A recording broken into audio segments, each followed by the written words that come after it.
ભક્તિના 9 પ્રકારો ક્યાં છે અને તેનું મહત્ત્વ શું છે? ચાલો જાણીએ.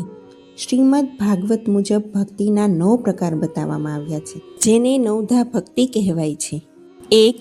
શ્રવણ, ભગવાનની કથાઓ અને મહિમા સાંભળવો. 2. કીર્તન, ભગવાનના નામ અને ગુણોનું ગાન કરવું. 3. છે સ્મરણ, નિરંતર ભગવાનનું ધ્યાન ધરવું.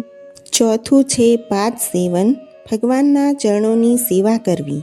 5. અર્ચન, વિધિ વિધાનથી પૂજા અને આરતી કરવી. 6. છે વંદન, ભગવાનને સાષ્ટાંગ દંડવત પ્રણામ કરવા. 7. છે દાસ્ય ભાવ ભક્તિ, પોતાને ભગવાનના સેવક માની સેવા કરવી. 8. સાંખ્ય ભક્તિ, ભગવાનને પોતાના મિત્ર માનવા. અને 9. આત્મનિવેદન, પોતાનું સર્વસ્વ ભગવાનને અર્પણ કરી દેવું.